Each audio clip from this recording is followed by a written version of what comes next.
Hi, I'm Alicia Ray Charles Gordon, and this is my YouTube channel. Here I am distributing an article. I actually put it up on my Substack, which you can find online under Ray Gordon Afterlife, or it's on Quora where people answer it, but I'm also putting it here, and I'll be handing it out with my card when I go play live, like in the parks and stuff. Or if I ever decide to become completely insane and spend $500 or more on a weekend playing over the board to learn that I have a hole in my opening repertoire at move 7, which leads to my point here, well, indirectly. Why do chess prodigies hit the rating wall? Well, actually, that's not the question. The real question is, why do people spend a lot of money on chess coaches when chess coaching is clearly a scam now? Because all they're doing is copying engines, but not only that, they're teaching you the wrong way. Why? Because coaching favors teaching prodigies in a way that causes them to hit a rating wall when they get to 2,700. You think I'm kidding? Well, let's read the article. I'm going to go through that first and read through it. Actually, let's just read through the article. That way we can see how the concepts work. We've all seen it. 1,400 at age 6, 2,200 at age 10. 2,600 at age 14, 2,800 at age 16, and at age 35, 2,804. What the hell happened? Now, the theory is that these players can't gain rating points anymore because there's a law of diminishing returns. That may be true, but is it true that there has to be diminishing returns? And I say no. What do all of these prodigies have in common? Well, they're not tunnelers. And is that fatal to your game? Well, maybe not. But by not being tunnelers, they are skipping a key part of the game, and I'll get to that a bit later. So the numbers are deliberately caricatured here. They are not a biography of one particular player, but you should get the idea. Child prodigies improve hundreds of points a year, then they hit the wall, not gradually, violently. Let's take a look at the top 10 players in the world, August 2026. Magnus Carlsen. Well, he hit 2,700 in 2007.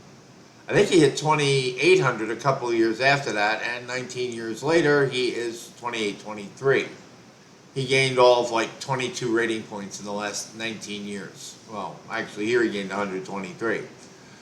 Fabiano Caruana is up 92 points in 16 years. Hikaru Nakamura is up 92 points in 18 years.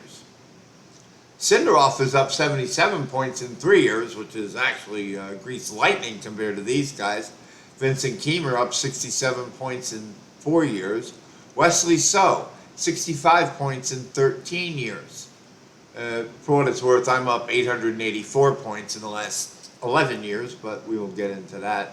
Also, at a lower rating, it's easier to improve, but the way I'm improving suggests there might be more of an upside. I'll get to that a bit later. Anish Giri up 64 points in 15 years. Now, you get the idea, 62 points. So they might gain 10 or 15 points a year after gaining hundreds of points. The exact crossing dates differ depending on whether one uses live ratings or published FIDE lists. Excuse me. These are not failed prodigies. They're the winners. It's the most brutally selected sample imaginable. Oh, and by the way, this is an AI article, but I edited it and, used AI to get the ideas out. So make sure you know that. Magnus Carlsen is the funniest example because he makes the phenomenon impossible to miss. He crossed 2,700 at 16, 2,800 as a teenager. 17 years later, he has gained 22 rating points. One of the greatest players who ever lived. This is normally explained away with a sentence that sounds so obvious nobody bothers examining it. The stronger you get, the harder it is to improve. Of course, a 2,700 opponent is much harder to beat than a 1,700 opponent. The ELO system itself becomes less volatile. The opposition prepares harder, mistakes become smaller. So forth, so forth. The prodigy factor skips stage 1, however. Why does practically every prodigy arrive at the wall carrying an enormous opening tree? This is what catches them. It's that they keep studying new openings rather than building an infrastructure that lets them blow past this wall. Modern chess training has the order backwards. A talented junior does not need a flawless opening repertoire to gain rating points. The prep kids, the coaches make a career out of minting these 2300s who can't play the opening to save their lives, but they have really good middle and end game technique. They develop really fast, and then they hit the wall. And the coach, of course, has a reputation for producing champions when he's really producing anything but. Get into things, other things coaches do, but, well, watch Kingpin if you ever really want some insight into that. That's a film with Woody Harrelson and Bill Murray. Anyway, Bill Murray was definitely, he used to coach kids, and he got very involved in the lives of those kids. I don't, by the way. I give one chess lesson, because everything here, there's only one lesson to teach. In fact, if you can't learn the whole tunnel in one lesson and do the rest yourself, find another hobby, because you stink. Anyway, let's see. Here they say give the kid enough opening preparation to reach a playable middle game, then let his talent do the work. This works spectacularly. The 1800 makes a positional mistake and the prodigy wins. The 2100 misses a tactic and the prodigy wins. The 2300 mishandles the ending and the prodigy wins. The 2500 gets outcalculated. The prodigy wins. The rating graph goes vertical. Parents are thrilled. The coach looks like a genius. Another 13-year-old 2400 appears and everybody starts talking about world championship potential. But something important has been hidden. The opening repertoire did not necessarily win those games. It merely produced positions good enough for superior middle game and end game ability to win them. There is a difference, a huge difference. And at 2700, that difference comes too. Because now the opponent's middle game technique is also extraordinary. His endgame is extraordinary. So is his calculation and preparation. You no longer have a 300-point talent advantage available to repair whatever the opening failed to accomplish. The Prodigy Factory has created exactly what it was paid to create, a prodigy. It may not have created the architecture required for the prodigy to keep improving after everybody else becomes a prodigy too. Now we get to what the tunnel is, and this is all that the tunnel is. Stage 1. Stage 1, it says that you need a perfect opening repertoire before you can move on to the middle game. And this process can take a long time. It took me, 37 years on and off, maybe about 11 years. Having carved out the tunnel, hopefully it'll take all of you maybe 2 or 3 to do this. But build your championship repertoire first, and from there you can study the middle games. The tunnel begins with a proposition that sounds almost offensive to conventional chess training. Do not make middle game study your primary project until your opening repertoire is essentially solved. That is stage 1. Not because middle games are less important, because they are too important to study randomly. Your opening repertoire determines which middle games you will spend the rest of your chess life playing. So why begin serious middle game specialization before deciding which middle games you actually want? Stage 1, if you're going to say explore the middle game, what? Intuitively? Intuition, well, let's just say, does not work. Once upon a time, it was thought that grandmasters could intuitively hold the draw against engines. We know how that worked out. The idea was you would use engines to study the forcing main lines, and you would be able to use intuition to solve everything else. That did not work, which, by the way, is why tree reduction became paramount.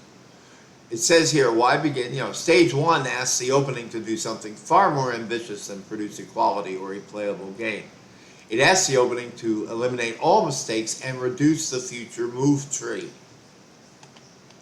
Recurring pawn structures, recurring piece placement, recurring geometry, recurring motifs, transposition between supposedly different openings, positions removed permanently from the curriculum. The objective is not merely to find a good move, it is find a good move that eliminates as much future work as possible.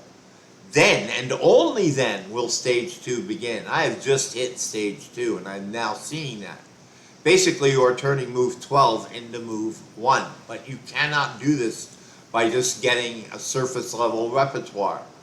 You'll get to 2300, you might get to 2500, you might even get to 2700. But those last 100 or 200 points to 28 and 2900, now you're talking a totally different breed of cat. You study middle games, not middle games, your middle games. the one stage one has selected for you. The distinction may explain why the conventional prodigy curve is so spectacular early and so stubborn later. The conventional junior collects rating points first and preparation debt second. The tunneler pays first and hopes to collect much later. Now, you say, well, this is the way it is, but then there was Bobby Fischer. There is one historical player who makes this hypothesis much harder to dismiss. Bobby Fischer. Fischer did something the modern rating wall story says should become nearly impossible. He reached the wall and then he accelerated again. More importantly, chess history has always regarded one supposed limitation of Fischer's game as almost comically obvious. His repertoire was narrow. 1e4, the Lopez-Najdorf. He played the same openings again and again. What if this predictability was part of the mechanism? A narrow tree permitted deeper mapping. Deeper mapping produced greater familiarity. Greater familiarity reduced future calculation and preparation burden. The key here, however, is that it didn't happen overnight. In fact, it is delayed. If you're a coach, you would rather see the prodigy get to 2,300 on a flawed foundation, and you're picking up $100. And you're picking up, hold on, I have to fix this. And you're picking up $100 an hour every step of the way. Of course you're going to do it this way. You don't care if he quits at 2,500. You built a well-adjusted young man who had a great chess career, but didn't become a champion. He didn't even try to become a champion.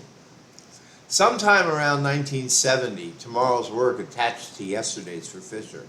He had already been one of the best players in the world for years, but now the delayed compounding of his repertoire kicked in. He didn't hit the wall, he went right through it. He separated from the rest of the field 125 points. He gained almost 100 rating points in the final year or two of his competitive career. And if he had kept doing that, that's probably why he quit. It said in 1981 he won a match against the GM 17-0, and the GM said, I don't even remember an end game. Game 6, he won, and he got an ovation from even Morris Spassky as part of the ovation, because Spassky had made no perceptible blunders. He just got gradually outplayed and suffocated. That's what happens when you build the proper tunnel. You remain in prep, your opponent doesn't. When your opponent leaves prep and you're still in prep, plus 0.0 or even goes to plus 0.8, plus 0.8, plus 2.4, plus 11.6.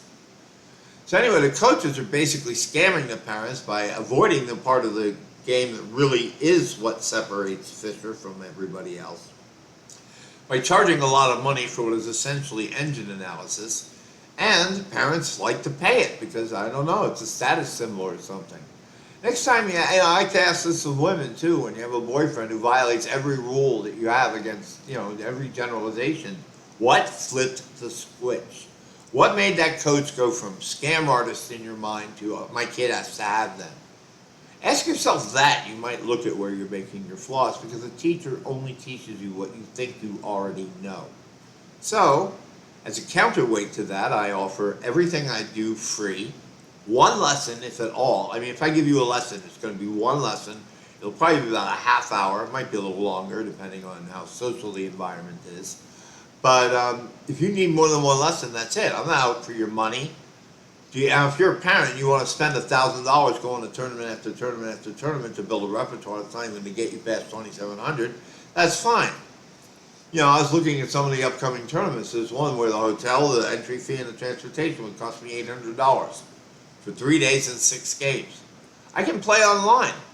Now, if you don't do stage 1, why are you paying $500 to go to a tournament only to learn at move 4 that your opening repertoire is screwed? At the very least, you should be playing the first 10, 12, 15 moves perfectly, because you can do that online and perfect that, then go and play over the board. Anyway, even if I don't play over the board, like the Congress is coming here, they had to move the World Open to DC, so I couldn't go to that. But the National Chess Congress is there, and I'm probably not going to play in it. Why? Because if I play there, I'm going to need a hotel room for 2 nights, maybe 3. That's because I'll need a room between rounds because of my age. If I just go and visit the Skittles room, however, I can take the Broad Street line down or whatever. It's a direct shot where I'm up near the suburbs, like, you haven't figured that out yet. But I live in basically a senior warehouse near a hospital, near medical care. They got services, everything. If you're over 55 and you're, well, in my condition, there are places to live that are very good. I'll leave it at that. But those places are also very accessible because I have to get to the hospitals. I can also get to the tournaments. I can even get to New York pretty quickly from here. I could from Chinatown, but that's a long trip. But the point is, if I don't play in a tournament, I'm looking at spending next to nothing, maybe even making some money hustling. And if I do play in a tournament, 2 nights in a hotel, the entry fee, and 5 games that are going to decide my future. No thank you. Anyway, I'm not online now because guess what? Lichess nuked another account of mine, and while I can play silently, any mention of my work is banned, probably because it's a threat to a lot of people's money. And anytime I play and stream, suddenly the account gets nuked. Doesn't matter though, the method still works, it's already being distributed, it's free, you can download it. And maybe if you ever decide that censorship is a bad thing, even when it doesn't happen to you, do a deep dive into this. Start asking around about my method and see why people won't even let you talk about it. Oh, and this isn't the first time it happened. Happened in the pickup artist community. When I had theories that said, no, when women figure this out, it's game over and they're really going to hate us. Oh no, you're a troll, you're saying doomsday stuff, and 95% of men won't even know what they're doing with the method. Really? So you're saying it's a 95% failure rate? The problem here is if you get one lesson, all my downloads in there, $100 an hour coach is just a ripoff. So if you're one of them prodigy parents who's at a tournament and you spent $1,000 so you can look good to all the other prodigy parents, 95% of whom are going to have a kid who doesn't become a champion, and you're paying $100 an hour to a coach, and I'm guessing you're doing without something, why don't you save all that money, try the tunnel, study online, study at home, and don't go to a tournament unless you have something to really show there and to learn there. Anyway, those are some thoughts here. I'll be going for now, back to my training, and I'm Alicia Ray Charles Gordon. This is my YouTube channel, and I will catch all of you next time. Bye-bye.